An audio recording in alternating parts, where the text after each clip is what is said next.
Will NATO member states get involved in securing the Strait of Hormuz? This year's summit in Turkey is overshadowed by the Iran war. The US wants allies to help it protect shipping in the vital waterway. But what are the risks? This is Inside Story.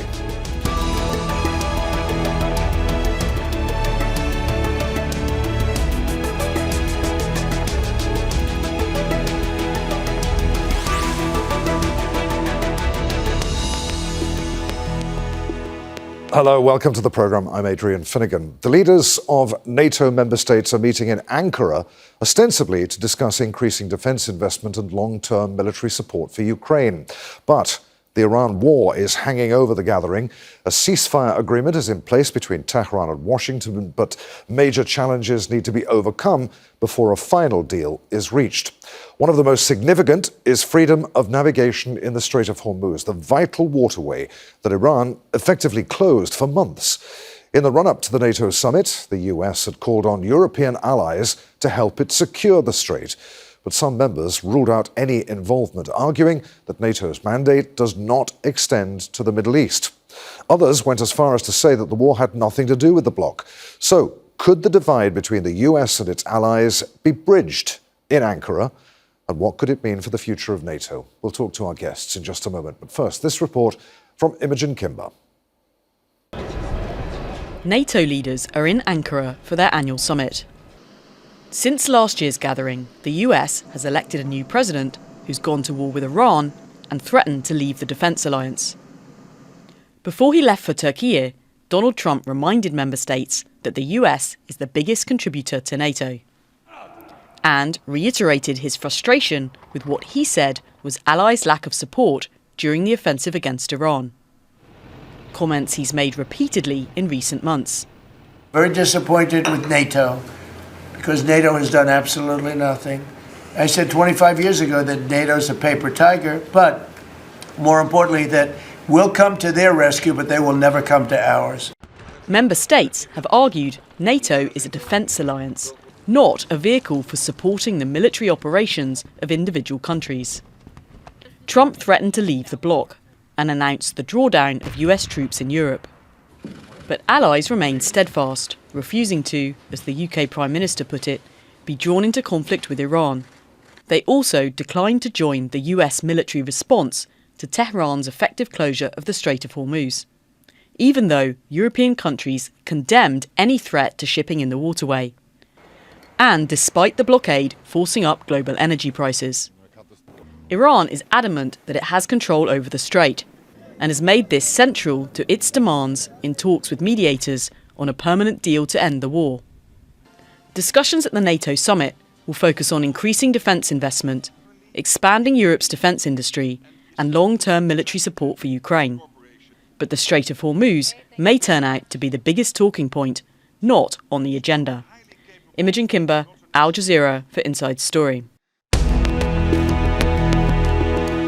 All right, let's bring in our guests. Joining us from Washington, D.C. is David Roches, a professor at the Thayer Marshall Institute. He's also a former NATO operations director in the office of the U.S. Secretary of Defense.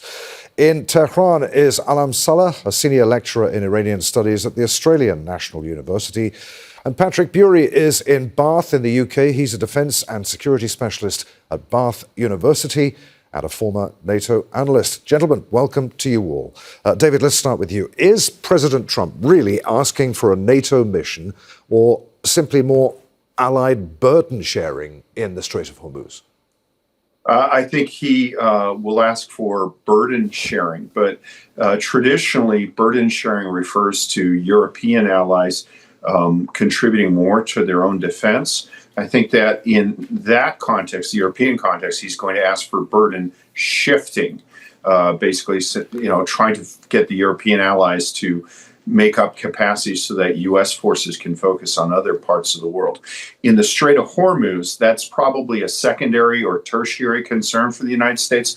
What he'll want will be, he'll point out that Europe gets more from the trade through the Strait of Hormuz, that there's excess minesweeping and maritime assets, and he'll ask that they contribute to the escorting convoy duty and things like that, mine clearance.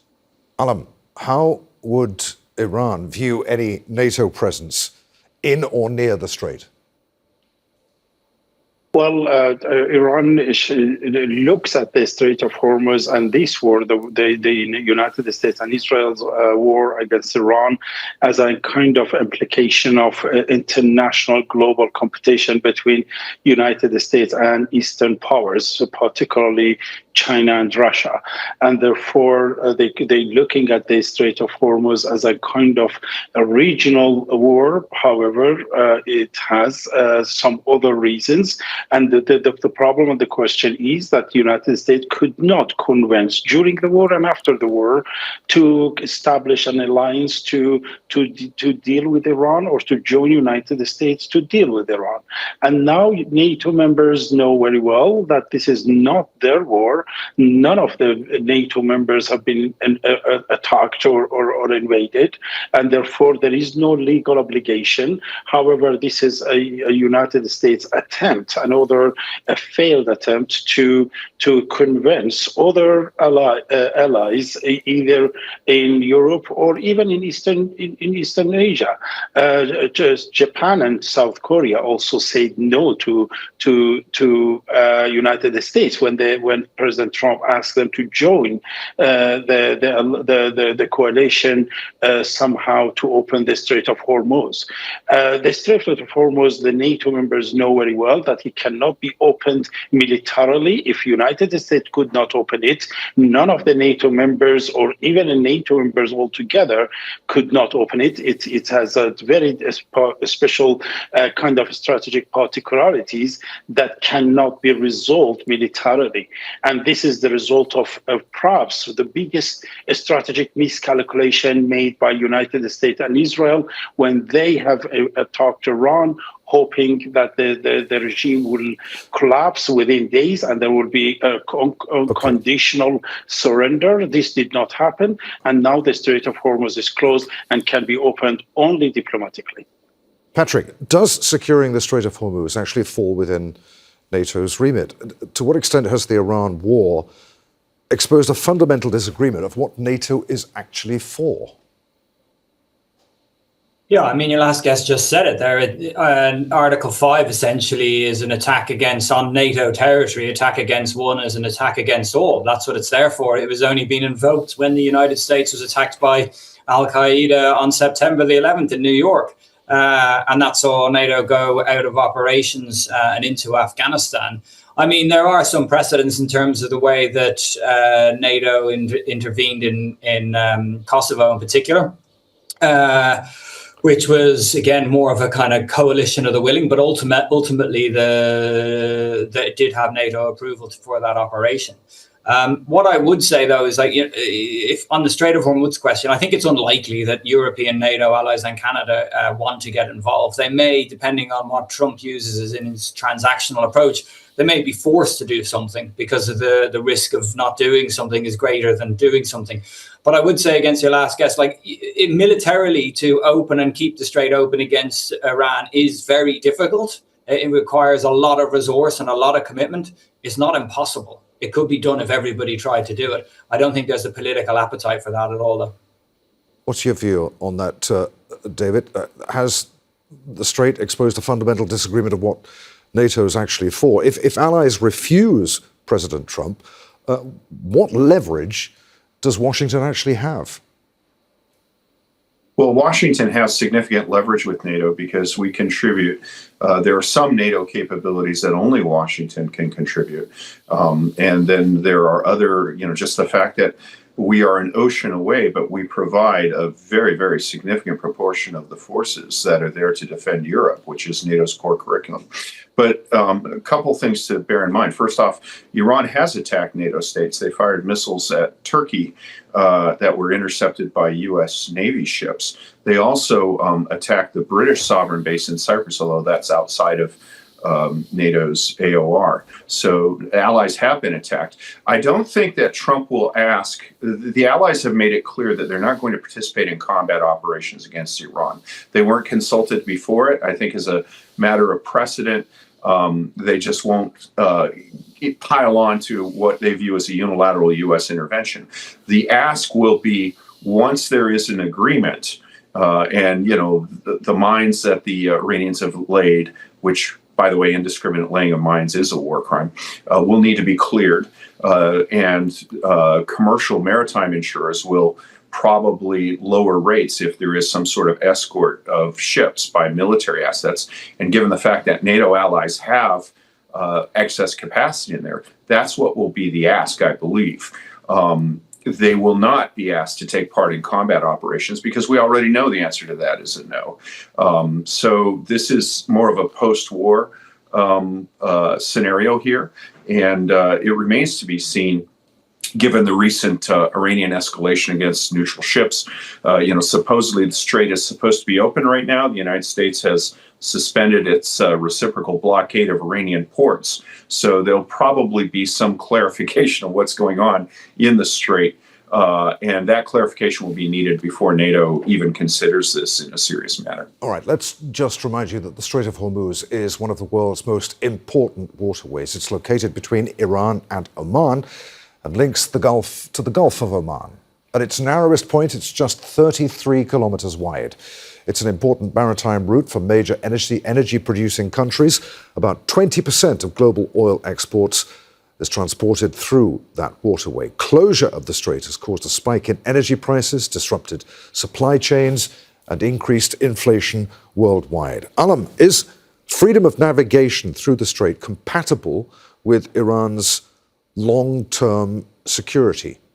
And Iran considers the Strait of Hormuz as an active deterrence power now, especially in the post-war era, and it uses it as a geoeconomic, geopolitical leverage in order to deter any further United States or Israel's attack against Iran.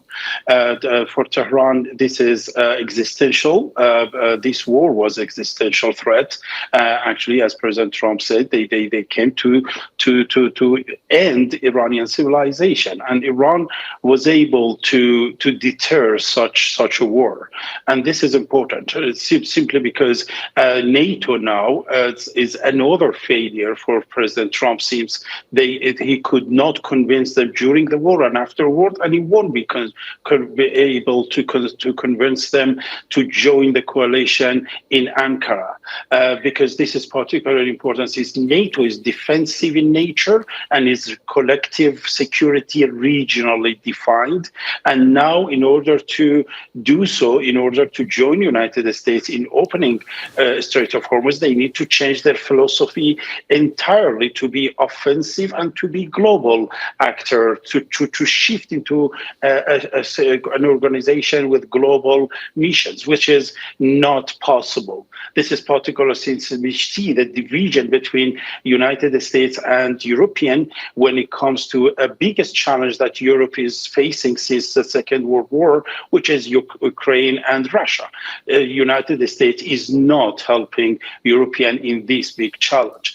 It's not only President Trump did not help them, but with entering the Iran war, actually strengthened the Russian position and showed that the United States is not willing or is not capable to protect its allies in Europe and in the Gulf region. So this is a very, very big strategic crisis that the United States is facing.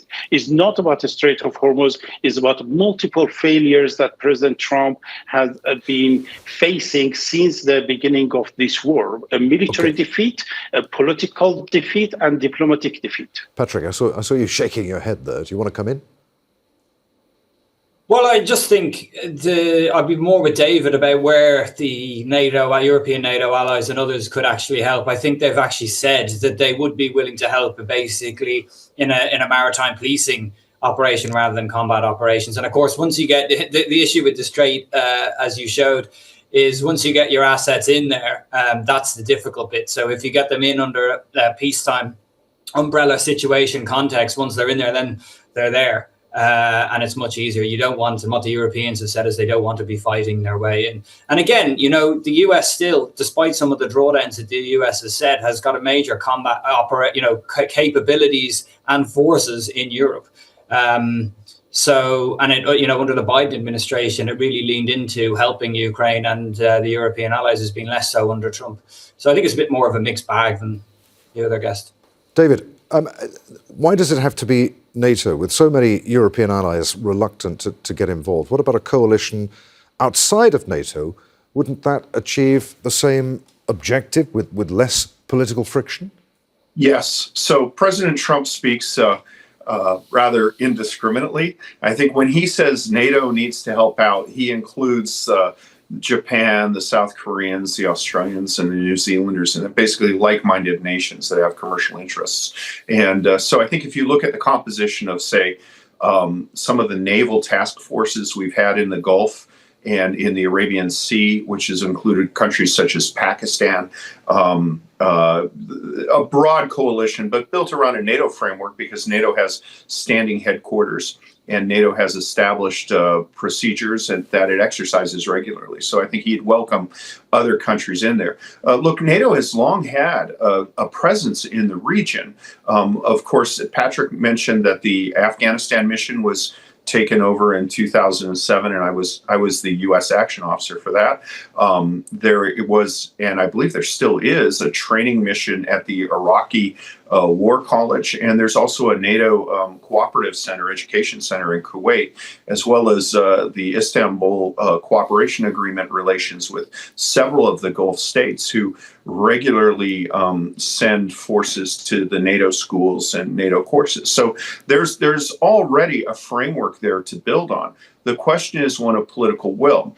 And I think at the end of the day, what President Trump will get is a coalition of the willing.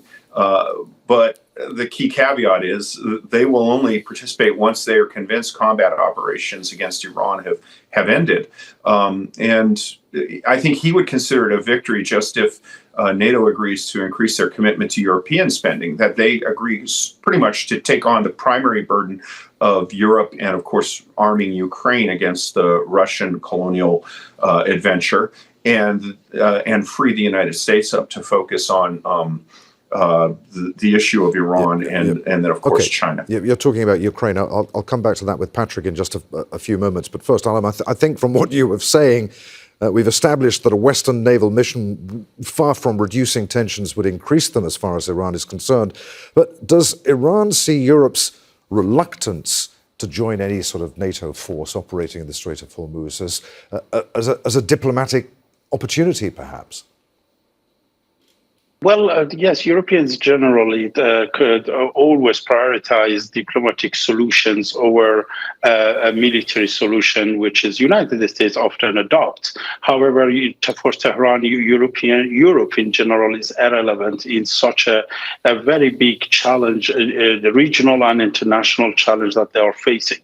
Europeans actually have sided the United States after the United States withdrawal from the JCPOA, and they have activated the sanctions against Iran, which was unfair based on the international law. However, at the moment they are considered by Tehran as a kind of a marginalized power, that they are facing big challenges regionally and internationally. And this is, the problem and the question is that if United States could not convince a single state in Europe to join them in their war against Iran, then how can they convince 33 members of the NATO? And as a result, that this would be another political failure for the United States, and of course for the NATO. President Trump has humiliated NATO members during the Iran-Israel war, and called them as a paper tiger. and irrelevant. So this is the issue that European powers should reconsider and revisit their approach towards the global challenges, particularly in the age of deep pluralism, when emerging powers are challenging the Western domination and the hegemony that has been there for 2 centuries now. China, Russia, India, the BRICS members, the Shanghai Organization organization are also challenging and narrowing the gap between the West and the rest. Patrick, I saw you half smiling there. You've got a terrible poker face. I mean, feel free to come back on that.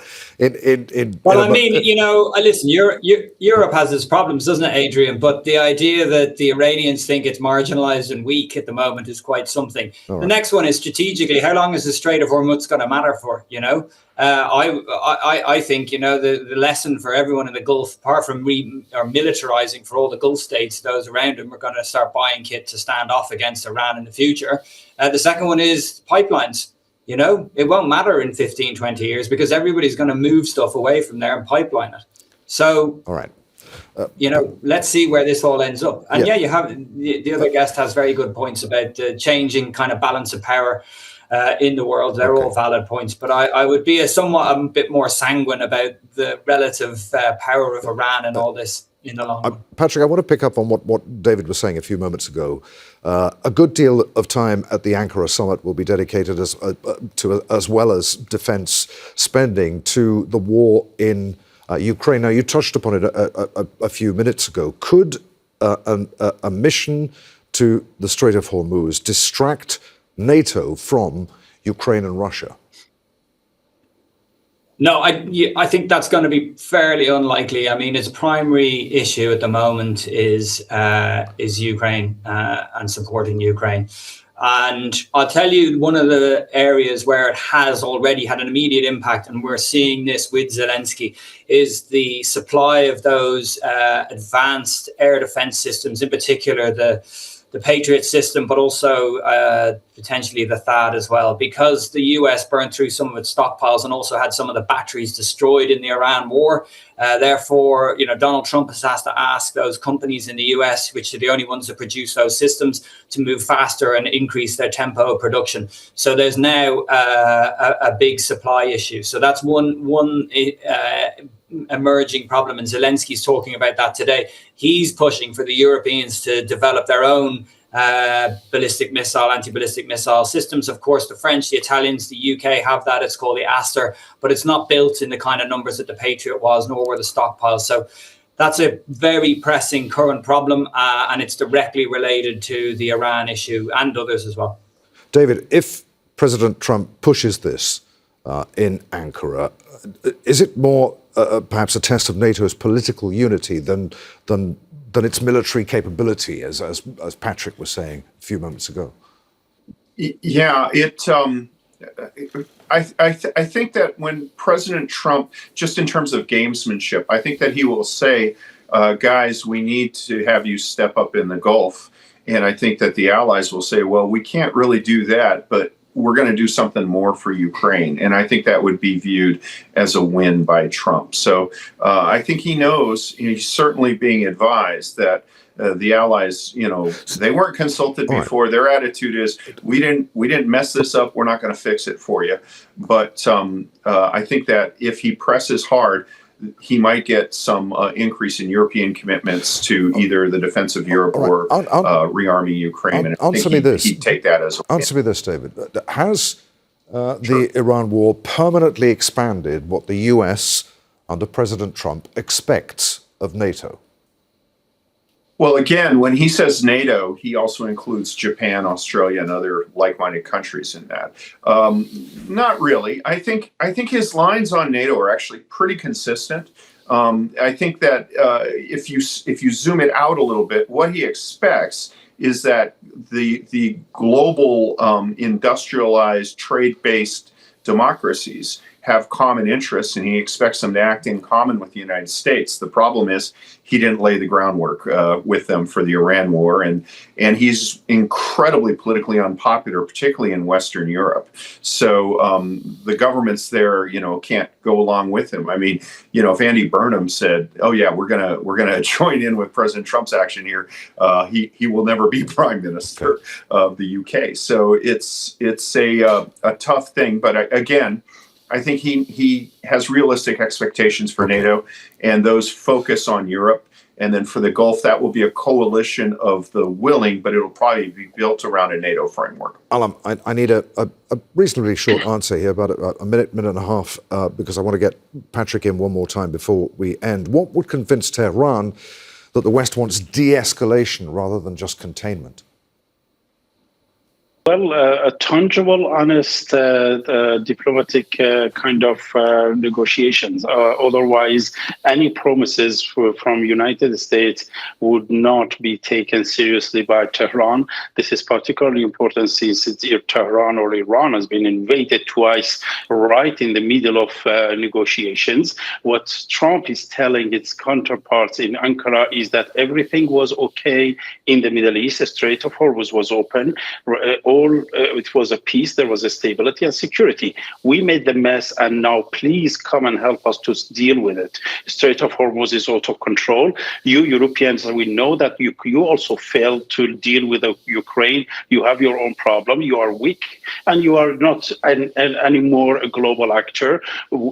But the question again is that Japan tells the United States that if you couldn't open the Strait of Hormuz, how on earth you are asking us to do so? So this is a big kind of a strategic problem for the United States for many years to come. Patrick, will the Ankara summit leave NATO stronger or simply expose deeper divisions? Well, I mean, in response to Alam's point, the Ukraine war has brought NATO together. It's expanded it. How's the war going for Russia? It doesn't look too good at this stage. From day 3, it didn't look too good. So and Europe's behind that, and it's an increasingly big part of why that's happening, because it's supporting Ukraine. So I think, to answer your question, Adrian, it's more about how much disunity we see in the public sphere. There's always disunity behind closed doors. It leaks more now because everybody's doing things on WhatsApp and smartphones than it did perhaps in the Cold War. And there's more members, so there's more disunity. But it's whether that's kept more behind closed doors or whether there's a few verbal hand grenades going off which cause real ructions. Right. But I would say Turkey will be working really hard to keep this running smooth, and hopefully it does so. Gentlemen, there we must end it. Many thanks indeed for being with us. David Roches, Alam Saleh and Patrick Bury. And thank you for watching. You can see the programme again at any time by going to the website. That's at aljazeera.com. For further discussion, join us at our Facebook page. You'll find that at facebook.com/AJ Inside Story. And of course, you can always join the conversation on X. Our handle there is at AJ Inside Story. For now, that's it from me, Adrian Finighan, and the team here in Doha. Al Jazeera's coverage continues in a moment. Stay with us.